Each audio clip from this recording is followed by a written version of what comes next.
graça de Deus. Olá, boa tarde, tudo pela graça chegou ao seu lar e eu cheguei de novo aqui, o pastor Heitor Antônio da Silva, com mensagens, com entrevistas, com músicas, com coisas agradáveis para encher o nosso coração. Experiências maravilhosas de obreiros que dirigem ministérios pelo Brasil afora. Aqui estamos, sábado à tarde, todo sábado com este programa, mas eu quero pedir a você para divulgar, mandar para os seus familiares, para os seus amigos, pode também ser mandado para os seus inimigos, não tem problema, para torná-los amigos seus e de Cristo, e sobretudo de Cristo Jesus. Este programa vamos entrevistar pastores, um pastor interessante, um amigo, um colega lá da cidade de Muriaé, região da Zona da Mata Mineira, pastor Áquila Serra. Bem-vindo. Pastor, privilégio convencer o irmão, tenha a bondade de sentar-se aqui. Eu costumo dizer que junta-te aos bons serás um mais ou menos, entendeu? Não dá para todo mundo ser bom, mas pelo menos a gente vai melhorando as condições. Muriaé, né? Aquela cidade extraordinária, cresce para Chuchuda, tem crescido. Margens da rodovia 116, né? Que liga lá o princípio do mundo com o fim do mundo lá em cima. Por aí. Né? Tem crescido bastante. Na verdade, eu sou do Rio. Você é do Rio? Sou da Baixada Fluminense. E pastorei aqui 10 anos, estou lá há 11 anos pastoreando. Você pastoreou aqui qual igreja? Pastorei em Nilópolis. Nilópolis? Quarta Igreja Batista de A Nilópolis. Quarta Igreja de Nilópolis. Eu também fui, eu não sou da Baixada, eu sou maricaense, mas a minha vida, o meu crescimento foi praticamente todo na Baixada. Eu fui pastor em Ponte Preta, lá em Queimados, depois pastoreei a Igreja Batista do Parque Zé Bonifácio, ali em São João do Ponte Preta, onde é o Zezinho hoje? Lá em cima, que é a primeira Igreja Batista de Ponte Preta, que é uma igreja enorme, boa. Eu ia quando era criança lá com meu pai, olha só. Eu também, quando era criança, pastoreei aquela igreja lá durante cerca de 4 anos. Né? Depois pastoreei o Parque Zé Bonifácio, depois a primeira Igreja Batista de Belford Roxo também, né? Mas a Baixada é aquele negócio, o evangelho na Baixada fervilha, né? Em toda a Baixada, o número de igrejas ali é esplêndido, né? A sua ministério de Nilópolis era da Associação Nilopolitana? Nilopolitana mesmo, né? Que tem hoje estamos lá na ABCZOMA, Associação Batista Central da Zona da Mata. Eu tenho um amigo, né, já morreu, que pastoreou ali a terceira igreja, João Carlos Gonçalves de Azevedo, morreu há pouco tempo. Sim, ele foi membro da nossa igreja já depois, quando foi jubilado, fez 80 anos. Ele foi o primeiro pastor a ser consagrado, a ser ordenado da Faculdade Teológica Batista Itaperuna. Uau! Ele foi ordenado quando estava no 3º ano e assumiu a Igreja Batista de Miraí. Então, mas você é de Nilópolis, não? Não, eu sou de Nova Iguaçu. Nova Iguaçu? Nascido e criado em Nova Iguaçu e fui pastorear Nilópolis. Eu sou cidadão iguaçuano, né? Mas por força de decreto da Câmara dos Vereadores lá, né? Mas tudo bom. Pastor, o irmão está ali, portanto, na primeira Igreja Batista de Muriaé, né? É o seu terceiro ou segundo ministério? Segundo ministério, estou lá há 11 anos. 11 anos, faço agora em julho. Como está o trabalho evangélico, especificamente batista ali na cidade de Muriaé? Penso que tem avançado, é um avanço de mentalidade, sobretudo, né? Mas ainda há um campo aberto para igrejas operosas. O cenário da cidade é um cenário onde o falso evangelho entra com muita força. Tem entrado em muitas cidades, sim, né? Sim. Heresias, inclusive. Não tenha dúvida. E nós temos um desafio de lidar com 2 frentes. Uma é aquela frente onde a igreja milita para que traga aqueles ao Senhor Jesus. Certo. A outra são esses remanescentes que já se desencantaram da igreja, não é? Porque viram o falso evangelho. De rebuscar, né? Exatamente. E estas são ovelhas de Jesus que nós precisamos cuidar, tirar ali os carrapichos, né? É o trabalho do pastor. É um trabalho, e é um bom trabalho. Penso que esse é um dos trabalhos mais importantes que nós temos hoje, para a glória de Deus, visto que são pessoas salvas, convertidas, não é? E que acabaram por descobrir o evangelho poderoso e verdadeiro de Jesus. E esse tem sido um grande trabalho. Tem um fenômeno que nós temos ouvido falar, e você sabe disso, chamados desigrejados, né? Pessoas que são crentes de fato, mas estão fora da igreja. Automaticamente, por estarem fora da vinha, não experimentam o crescimento, não experimentam a abundância de estar em Cristo, né? Sim. E buscar também não é fácil, não. É verdade também que há, dentro desse grupo chamado desigrejados, aqueles que nunca foram à igreja, e aí estão militando contra o corpo de Cristo, contra a igreja local, mas é de fato aqueles que ainda não descobriram uma igreja local saudável, que ele possa pertencer. Infelizmente, eu digo infelizmente mesmo, em muitos momentos é melhor que ele não vá do que ele esteja nestas porque se comunidades. for vai estragar, vai piorar a situação. Exatamente. Então, nós devemos, de fato, orar para que o Senhor acrescente igrejas locais que tenham um papel grandioso e estupendo na vida do crente. Nós precisamos de uma igreja como família local, né? Então, nós devemos orar para que o Senhor multiplique igrejas que sejam saudáveis. E além dessas igrejas saudáveis, porque todas as igrejas deveriam ser naturalmente saudáveis, lamentavelmente não são, ou seja, lamentavelmente muito daquilo que nós chamamos de igreja de Jesus Cristo não são propriamente de Jesus Cristo, são das pessoas, às vezes de famílias que mandam, né, que exercem autoridade e tentam até manipular os pastores quando vão para lá. E tem também aquelas igrejas que se dizem cristãs, na verdade, cuidam dos interesses dos seus líderes. Sim. Essas denominações curandeiristas que existem por aí. Eu não julgo ninguém, não tenho que julgar ninguém, meu trabalho não é esse. Mas a verdade é que todos esses conspiram contra o avanço do Evangelho. Porque as pessoas que vão para uma igreja esperando receber coisas de Deus e não recebem, que Deus não está aí necessariamente para dar coisas materiais para as pessoas, se decepcionam com o Evangelho e é mais uma pessoa com a qual teremos dificuldade de evangelizar. Sim. Porque elas estão pensando em coisas materiais. Esses movimentos são antigos. São. Jesus, ele já denuncia isso no ministério dele, falando para os fariseus: ai de vós, escribas e fariseus, que percorrem a terra e o mar para fazerem um prosélito, e quando o fazem, o tornam 2 vezes mais filho do inferno que vós. Ou seja, o que vocês querem é que as pessoas mudem do sistema religioso delas para o sistema religioso de vocês. Vocês não estão interessados na alma deles, vocês querem que o número de vocês aumente, não é? Infelizmente, este movimento de proselitismo não é recente, né? Bem como o do sincretismo, bem como do misticismo, que tem crescido e evoluído cada vez mais, muita coisa, né? Hoje, na verdade, pastor Heitor, penso que a igreja saudável se caracteriza não por aquilo que ela promove. Muitas vezes, hoje, é por aquilo que ela não tem. Não tem. Ou seja, ela não tem este movimento, não tem aquele. E uma igreja que se reúne, como dizem os puritanos, né? Leem a palavra, ouvem a palavra, oram a palavra, cantam a palavra, veem a palavra, estamos falando das ordenanças, e que pregam a palavra, é uma igreja diferente. Ou seja, se você tem, numa igreja local, um povo que se reúne para orar, cantar louvores ao Senhor e ouvir uma exposição bíblica, você está fora da curva, porque a maioria já não quer isso. Não quer.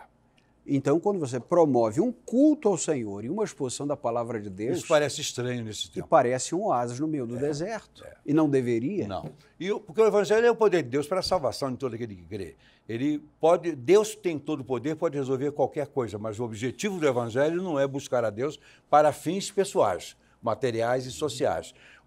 Buscar a Deus em todo o tempo é pela salvação, pelo fato de sermos filhos dele, servos dele. Filhos em potencial todos o são, mas filhos de fato são aqueles que creem em Jesus Cristo. Lamentavelmente, isso sempre aconteceu. Na época de Jesus já advertia, na época de Paulo já enfrentou essas divisões e hoje muito mais. Ser crente hoje, entre aspas, é um bom negócio. Ele fica bem na sociedade, fica bem na fita, e alguns ficam até bem financeiramente. Tem obreiros, líderes de denominações, inclusive, grandes, que você pensa que é um servo de Deus, na verdade está servindo às suas próprias vísceras, servindo ao seu próprio ventre, e isso é terrível. Bom, mas nós temos que lutar como obreiros, como instrumentos de Deus, contra todas essas coisas. E você está ali em Muré, plantado, realizando uma grande obra, já há um bom tempo, 11 anos para 12 anos ali, é um tempo razoável, né? É um tempo significativo e tem pela frente um campo enorme. Tem várias igrejas batistas ali, né? Sim, na cidade mesmo tem 6 igrejas, mas há outras na região. Na região, né? Na região. Você está com, não sei quantos anos de ministério você tem, mas deve chegar uns Esse ano eu faço 21. 21. Bem, eu já fiz 53. Uau. Juntando o seu tempo de vida. Eu não tinha nascido. Pois é. Fui consagrado dia 29 de janeiro de 72, é um tempinho. Uau. Mas continuo aí jovem, meus cabelos nem nasceram todos ainda, né? Tenho uma esperança. O dia que meus cabelos todos acabarem de nascer, eu vou ficar uma felicidade só. Né? Vou ficar melhor do que Elvis Presley. Né? Com a vantagem de não precisar pintar o cabelo, que os meus já são quimicamente pintados. Tá certo. Quimicamente. Mas, pastor, estar no ministério é glorioso, né? É uma coisa maravilhosa. Você é jovem, é um pastor jovem, e é quando nós realizamos todos os sonhos que não tínhamos, ou seja, não sabíamos que tínhamos quando entramos no ministério. Porque pegar um homem e trabalhar para que tenha essa ou aquela profissão, é a coisa mais fácil. Agora, escolher um homem para ser pastor de ovelhas é difícil para Deus. Para Deus não tem impossível, né? Mas é difícil para ele, porque não tem muita gente disposta a sê-lo. Né? E para aquele que se dispõe a fazer a obra, não é fácil, mas é glorioso. Sim. Você é casado? Sou casado. Esse é um grande desafio também da nossa vida, né? Inserir a família, né? Com a nossa família. Sou casado também, esse ano fará 21 anos, 21 anos. Filhos? De casado. Tenho 6 filhos. 6 filhos? Aleluia, só tenho 2, rapaz. Eu não tive competência para fazer mais, não. Luísa com 18, Azaf com 16, Josué com 14, Raí com 12, Raíssa com 10 e Rian com 8. Perdão, com 6. Com 6. A matemática, eu preciso explicar isso para quem esteja assistindo. 3 são naturais e 3 são do coração. Do coração. Chamados de adotados. Né? O Senhor nos deu mais 3 filhos, que são irmãos entre si também, né? E nos deu esse privilégio, e é também uma textura distinta no próprio ministério. Não é? Porque se lidar com uma família numerosa, ter uma casa, como a palavra de Deus prescreve do ministro, uma casa hospitaleira, não é? Nós precisamos ter hospitalidade. E também lidar com uma igreja numérica, de número grande, numerosa, melhor, é um grande desafio dar atenção à família, dar atenção à igreja. Mas essa extensão da família, porque a família é a mesma. Sim. Mas penso que o Senhor fez todas as coisas de uma maneira correta. Não tem erro.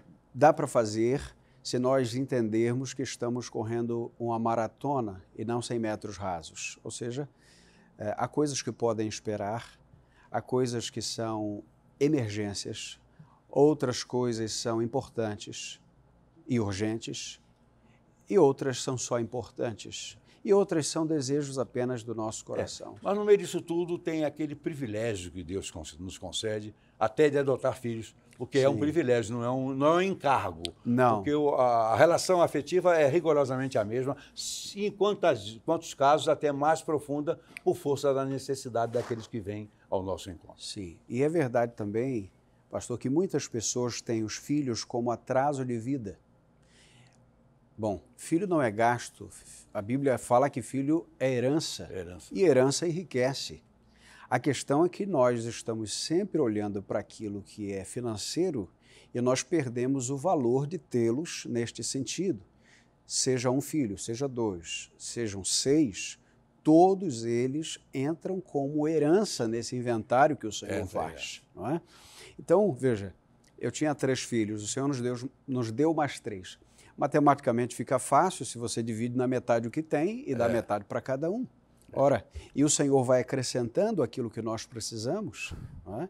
De tal forma que isso pode se tornar para eles mesmos um testemunho da graça de Deus. E para aquele que o faz, que adota, que recebe, também é fator da graça de Deus. Sim, não é tem fator da dúvida. graça de Deus, porque nós, enquanto ensinamos, crescemos, mas enquanto ensinamos também crescemos no conhecimento das coisas e no conhecimento das dificuldades que existem em fazer a gestão de pessoas, sobretudo gestão de filhos, e dizer que os filhos adotados são mais difíceis de lidar. Não, quantas vezes os nossos próprios filhos são grandes encargos e até pesares, mas Deus dá força a todos. Daqui a pouquinho o irmão vai cantar também, vai louvar ao Senhor, tá ok? É um privilégio ter o irmão aqui e conhecer, que eu não conheci o irmão, de tão próximo, que é uma cidade bem Verdade. próxima. Estou sempre lá, né? Daqui a pouco o Marco está chegando aí, já chegou o piloto, trazendo mais 2 pastores da região, né? De lá não vem nenhum. Mas tem mais 2 ali desempregados. Né? Um tem recentemente desempregado, outros até está aposentado, certo? Tá? Que estão aqui e vamos entrevistá-los também. Irmão Macatá, já, Deus abençoe você, pastor Áquila. Muito obrigado.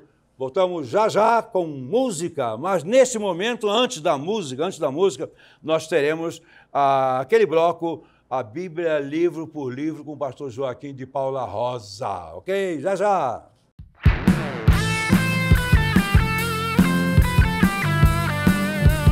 Tudo pela graça,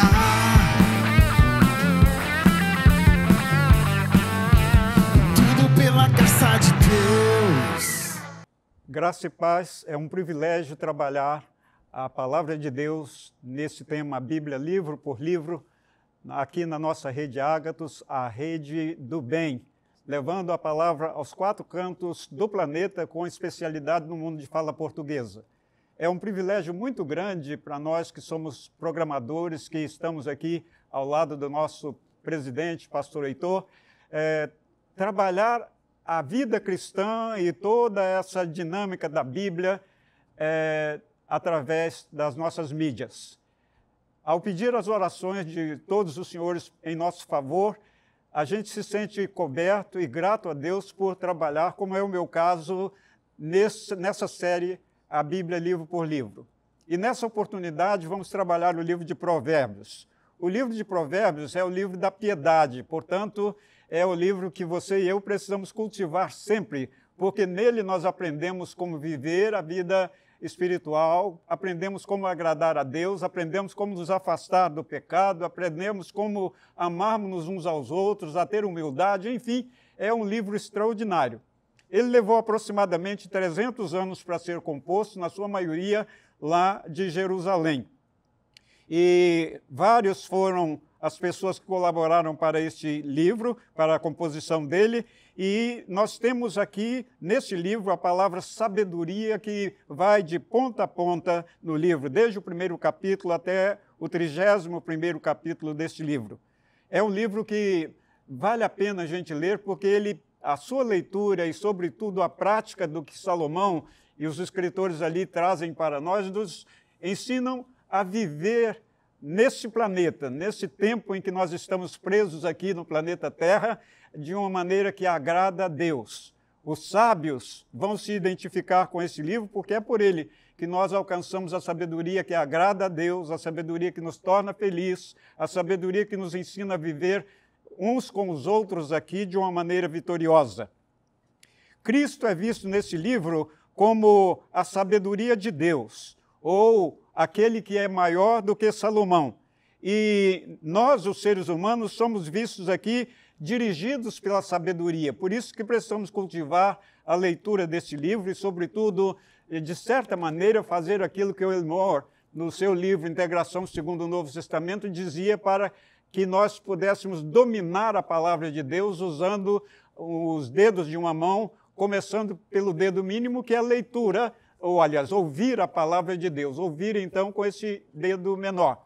Depois, ler a Bíblia de ponta a ponta, como nós estamos pregando aqui. Depois, estudar a Bíblia, tudo isso aí tem toda uma técnica. Memorizar a Bíblia com o dedo apontador e, por final, meditar naquilo que a gente ouviu pregando, naquilo que a gente leu, naquilo que a gente está estudando, naquilo que a gente memoriza e naquilo que a gente medita e fazendo com a mão fechada, então, a prática da palavra. Porque não adianta nada a gente ouvir, ler, estudar e tudo mais, se não praticar, se não viver. E o livro de Provérbios nos ensina precisamente a viver de maneira sábia, de maneira vitoriosa, de maneira que agrada a Deus, de maneira que nos torna bons uns para com os outros, perdoadores, sábios, humildes. Tudo isso nós aprendemos nesse livro, nesses 31 capítulos. Eu, particularmente, gosto muito do último capítulo, especialmente os versos de 10 a 31, que fala da mulher virtuosa. E aqui eu me dirijo particularmente às nossas ouvintes, aos telespectadores, no sentido de cultivar aquelas virtudes que ali se encontram. As mães, cuidando que suas filhas aprendam aquilo desde cedo, e as moças se preparando para o futuro, nós, os homens, amando as nossas esposas como Cristo amou a igreja, enfim. O livro de Provérbios, desde o primeiro até o último capítulo, nos ensina a viver em todas as dimensões da vida, tanto na vida pessoal, na nossa vida devocional, na nossa vida com Deus, na nossa vida em sociedade, na nossa vida no nosso trabalho, no nosso descanso, no nosso lazer. Tudo isso nós encontramos neste belíssimo livro, o livro da piedade, o livro de Provérbios. Que ele nos abençoe para que nós cada vez mais extraamos deste livro pérolas para a nossa vida espiritual. Amém.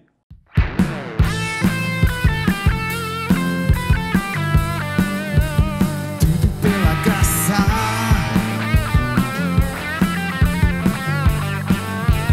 tudo pela graça de Deus.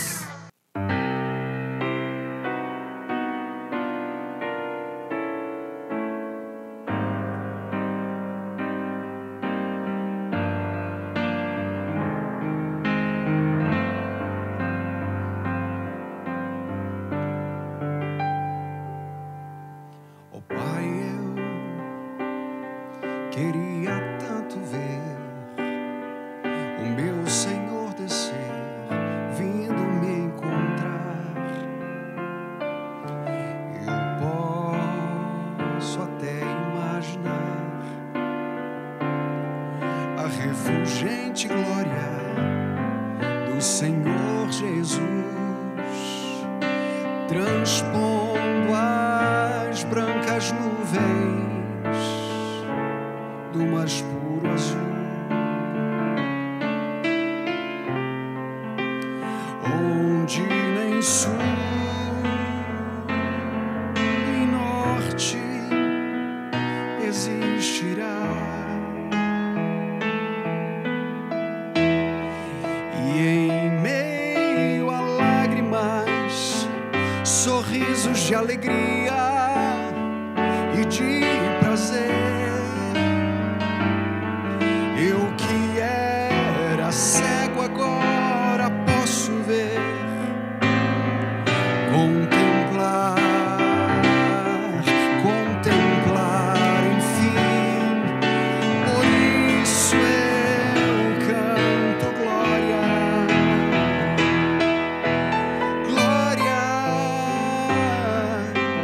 glórias ao Autor da minha fé, glórias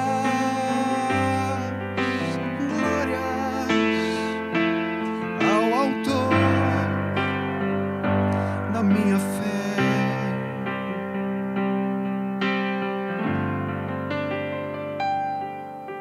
Ó Pai, eu queria tanto ouvir o som que vai abrir um encontro triunfal, rever amigos que um dia em Cristo foram feitos meus irmãos, e agora sim podemos dar as mãos, pois temos todos somente um só Senhor. E eis o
Acabei de entrevistar o pastor Áquila e agora ele vai trazer para os nossos corações uma palavra do Senhor. Não precisa ser grande, não precisa ser pequena, precisa ser e deve ser exatamente aquilo que Deus tiver colocado no seu coração, meu querido, tá? Amém. Para a edificação do nosso crescimento.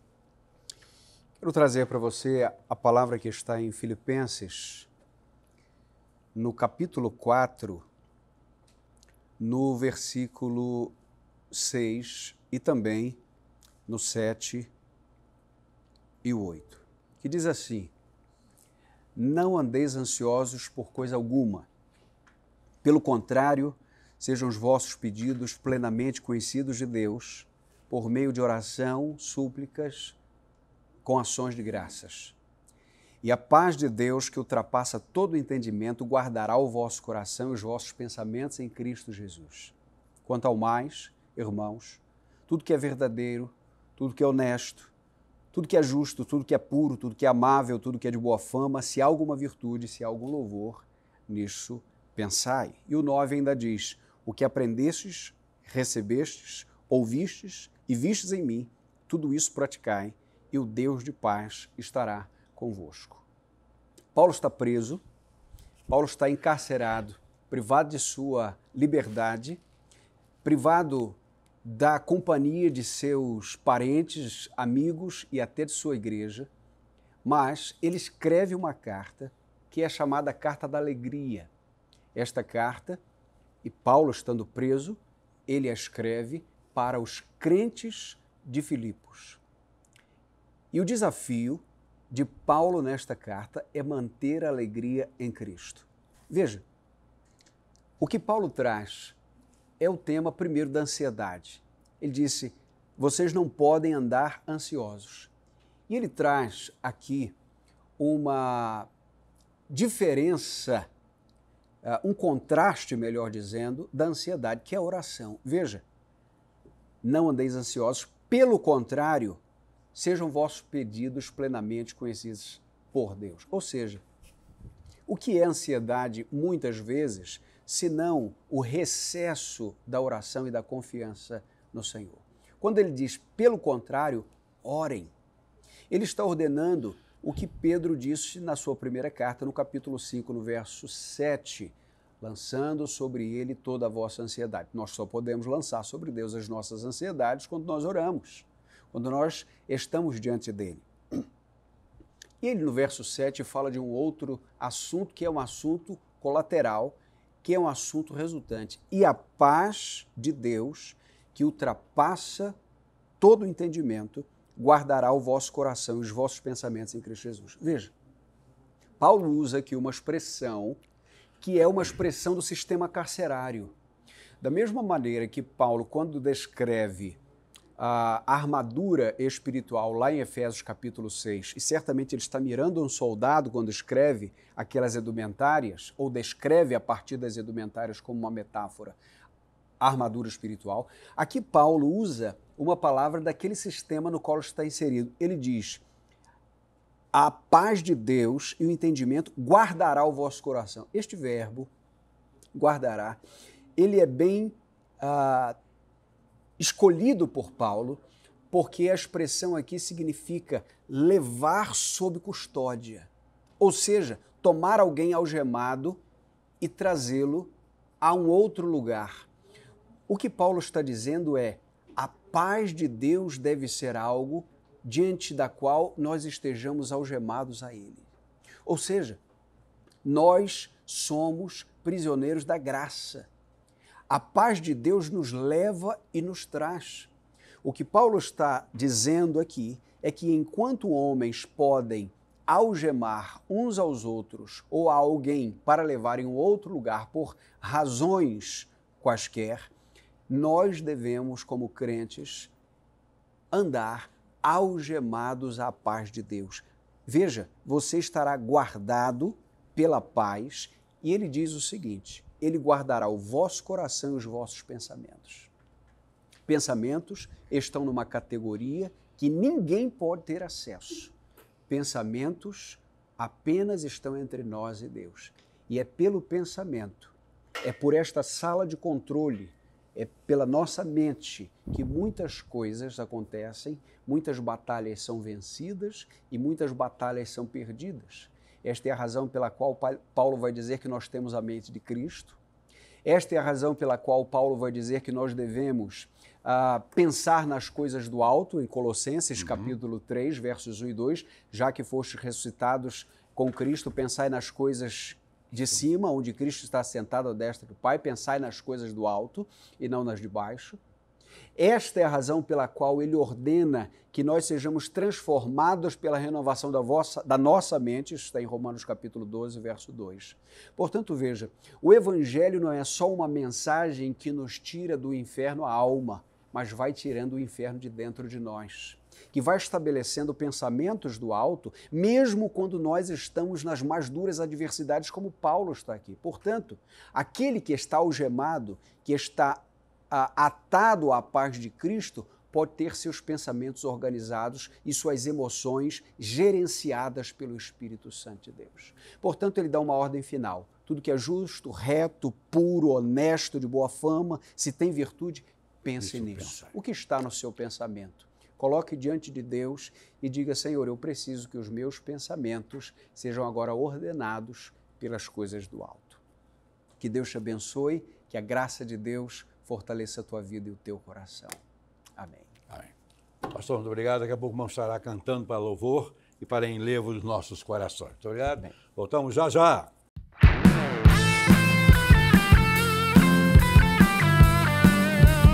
Tudo pela graça.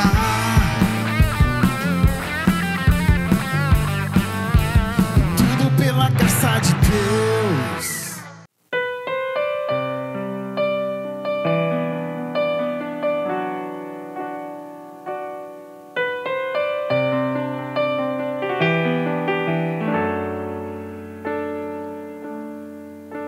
Minha alma depende de ti pra respirar. Preciso das tuas mãos pra me sustentar. Não sei dar o próximo passo sem tua presença. Quero usar toda a minha voz pra te dizer: te amo, Senhor, dependo de ti.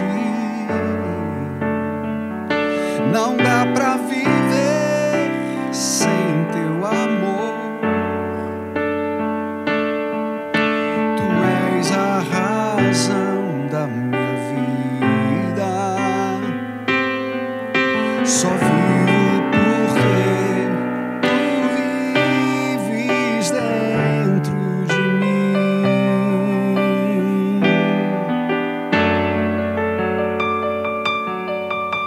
Minha alma depende de ti pra respirar. Preciso das tuas mãos pra me sustentar. Não sei dar o próximo passo sem tua presença.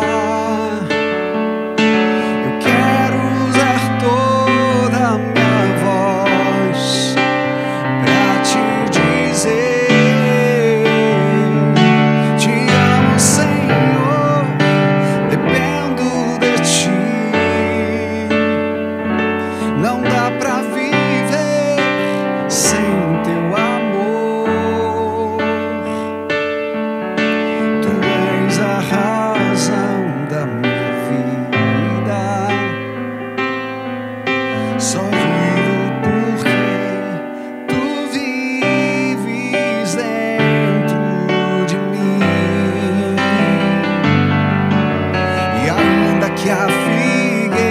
não floresça e me faltem bens materiais. Eu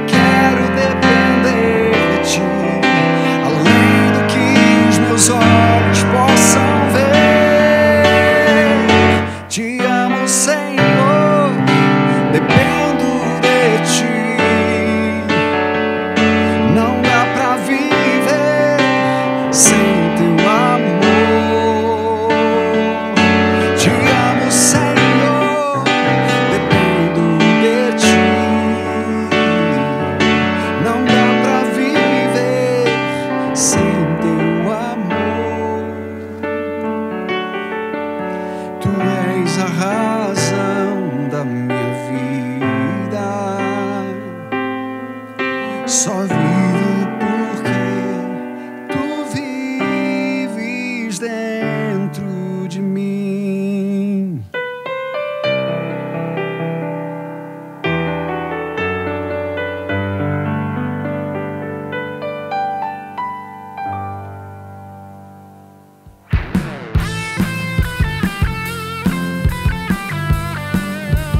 Tudo pela graça.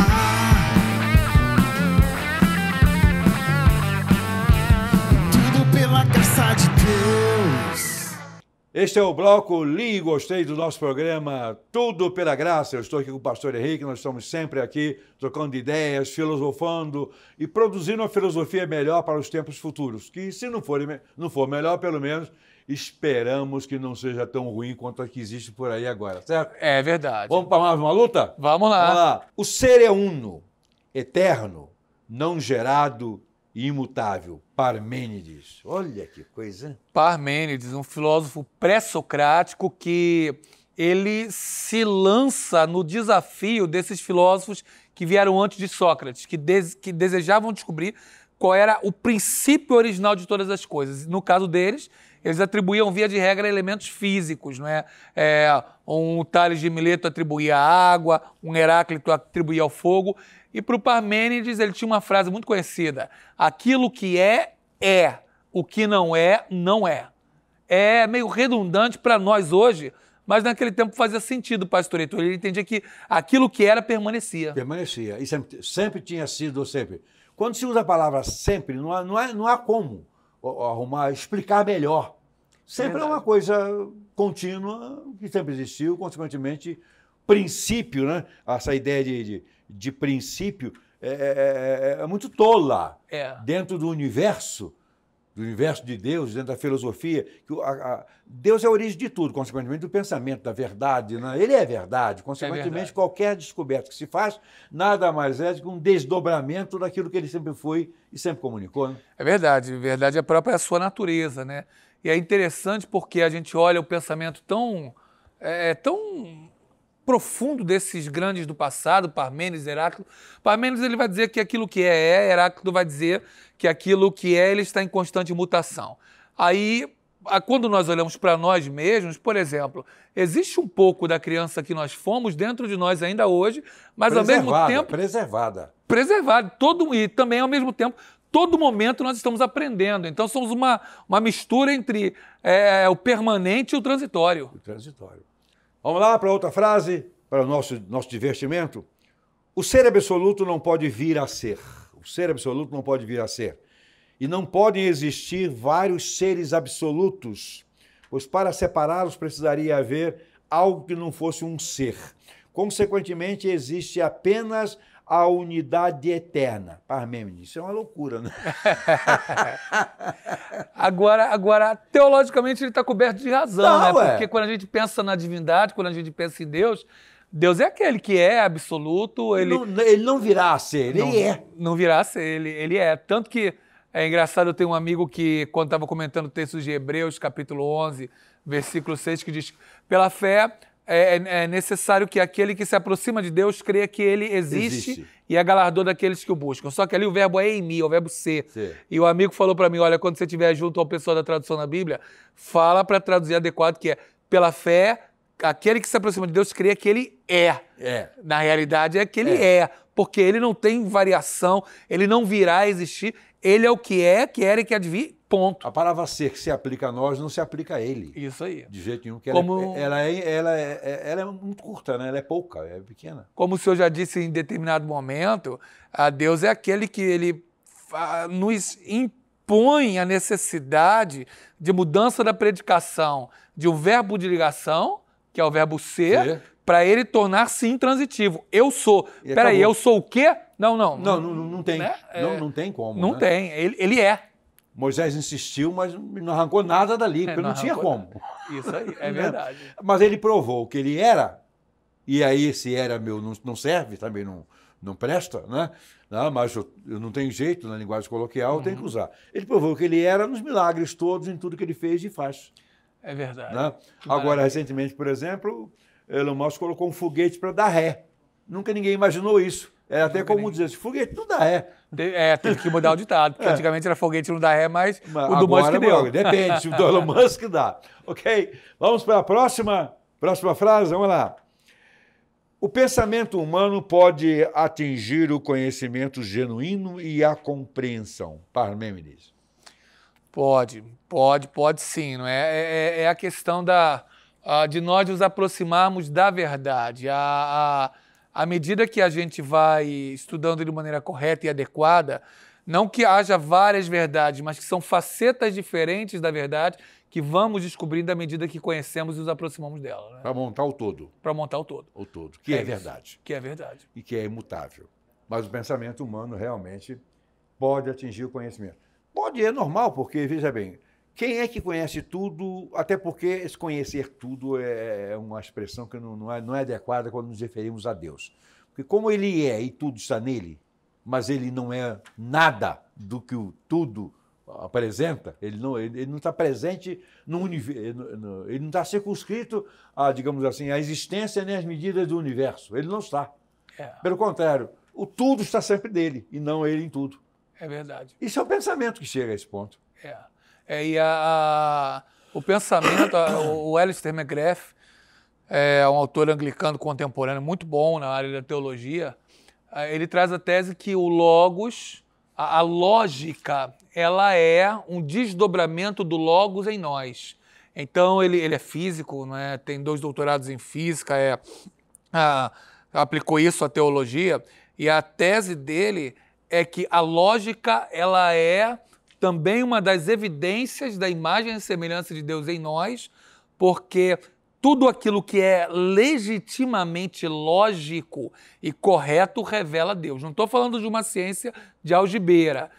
Também não estou falando, por exemplo, de uma confusão que é muito feita quando as pessoas confundem a ciência diz com o que o cientista diz. Uma coisa é o que o cientista diz, outra coisa é a legítima ciência. O cientista pode ou não falar e fazer a legítima ciência, porém o cientista em si pode estar eivado de pressupostos e conclusões erradas e lógicas. Mas a legítima lógica e ciência vem de Deus. Porque o cientista tem uma cultura, né? Tem uma bagagem de informação, de paradigmas pessoais, etc, etc. E ele sempre erra. Ele não erra às vezes, ele sempre erra. Mas a lógica e a verdade permanecem, são inerentes. Né? Isso aí. Terminamos esse bloco, mas na próxima semana aqui estaremos com mais um para alegrar os nossos corações e aguçar nossas mentes. Obrigado, Henrique. Obrigado. Obrigado.